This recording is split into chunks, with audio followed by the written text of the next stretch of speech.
Hey guys, Nintendrew here. Today, I'll be reviewing the Evercade Retro Games Console. Alright, so here it is, the Evercade Retro Games Console from Blaze Entertainment. The folks at Blaze were kind enough to send this system in for review, but as always, I'll be giving you my unfiltered and honest impressions. The starter pack retails for $80 US, while the premium pack with 3 additional game collections included sells for about $100. The Evercade is a handheld emulation system capable of running titles originally released for the Atari 2600, Atari 7800, the Atari Lynx, NES, Super Nintendo, and Sega Genesis. But what separates this system from its competitors is how you play those classic games. The Evercade makes use of its own original line of proprietary cartridges, each one chock full with a collection of licensed retro hits. No bootleg Angry Birds clones here, thank goodness. In addition to the usual suspects, with collections from Namco, Atari, Data East, etc., there's also a selection of newer indie titles from modern studios built from the ground up for retro consoles. Games like Xenocrisis and Tanglewood were released in just the past few years, but managed to capture that nostalgic retro feeling we all know and love due to hardware limitations, and I think this is where the Evercade library really shines.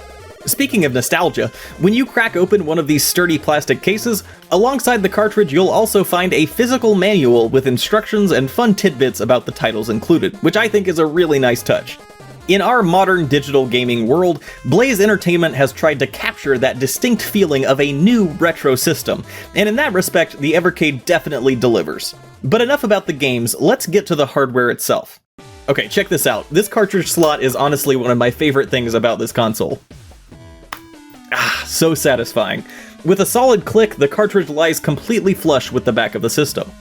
On the front side, we've got 4 main face buttons, start and select, a menu button, and the directional pad, which seems to have been modeled after the Sega Genesis and Sega Saturn controllers. Everything feels pretty nice and responsive, especially the additional shoulder buttons on the top. They're super clicky and tactile, I love them.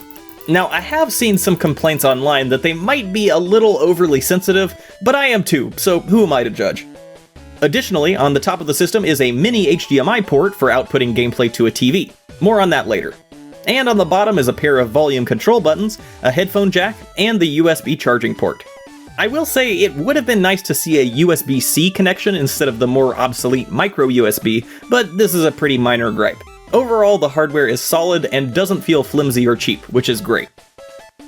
In my time with the Evercade console, I've been highly impressed with its quality of emulation. Aside from a couple temporary audio hiccups, each title plays great and feels very much on par with its home console counterpart.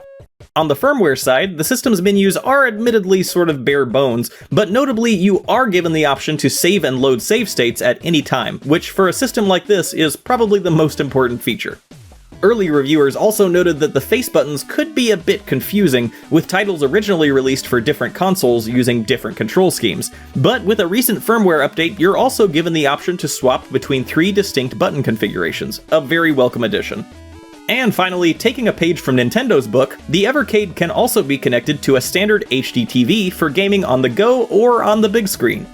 When outputting to the TV, the video signal checks in at 720p, which is perfectly sufficient for crisp pixel art. And this method is also how I've captured direct gameplay footage for this video. Overall, this is a very welcome addition and a really nice to have feature, but there are a couple things to be aware of. Firstly, the system uses a mini HDMI port for video output rather than a full-size HDMI plug, but a mini HDMI cable is not included with the system. Most of you at home probably don't have a mini HDMI cable or adapter on hand, so if you want to play your games on a television, you'll probably want to include that additional accessory in your budget. I'll have links for both the Evercade console as well as a compatible HDMI adapter in the description below. Another kind of odd quirk is, whenever you plug or unplug the console from the TV, the Evercade completely resets and kicks you back to the main menu. So if you're in the middle of a particularly intense game of Dig Dug, be careful not to wiggle or bump the HDMI cable while playing, and make sure to have a save state handy when it's time to hit the road. If you plan to use this system primarily as a handheld, you won't have to worry about that. But playing in handheld mode does have its own issues. I searched through the manual and all the menus, but although there is an option to toggle between 4x3 or 16:9 gameplay, as far as I can tell there is no option to run games at their smaller native resolution. The Evercade's screen has a vertical resolution of 272 pixels, while the games it plays usually have an internal resolution between 224 and 240 pixels high. That internal image is then stretched both vertically and horizontally to make use of as much screen space as possible. However, the result is, when playing on the portable's built-in screen, you won't always have pixel-perfect visuals, and may notice some shimmering or scaling artifacts where straight lines and edges might not look perfectly uniform.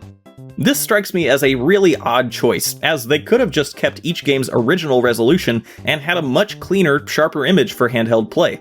To be fair, most people probably won't notice this, but in the interest of helping you make an informed decision, I figured it would be worth mentioning here.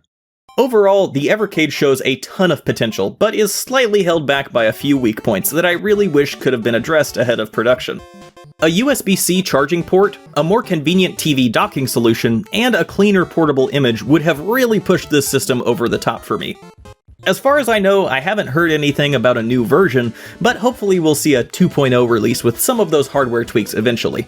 Another feature you might have noticed is missing is any sort of multiplayer component, but each game which supports multiple players does retain its software functionality. So if the folks at Blaze Entertainment ever release an update or an accessory to make that happen, the games should be ready to work on day one.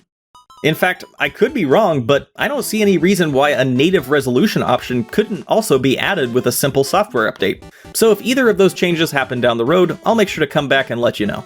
However, the Evercade system does have an undeniable retro cool factor, and it's also relatively affordable for what it offers. The console itself is sold in a premium pack for $100, which includes 3 game cartridges for a total of 37 games, and each additional pack of titles will run you just $20 a pop, which seems like a great value to me. Overall, I give the Evercade Retro Games console an 8 out of 10 stars. But what did you think? Did this showcase convince you to pick up an Evercade yourself? Or maybe there's a few features you'd like to see in a version 2.0. Make sure to sound off in the comments below. Thank you so much for watching. As always, if you did enjoy the video, please do consider subscribing to Nintendrew for all sorts of cool gaming content, and make sure to share it with any friends who might find it interesting. Otherwise, I'll see you next time. Bye! Hey guys, thanks again for watching and for making it all the way to the end of the video. If you like this one, here are 2 more videos you might like as well. As always, if you like what I do and would like to help out the channel, I've got a link to my Patreon on the right side of your screen. And otherwise, I hope you'll look forward to the next one. Take care!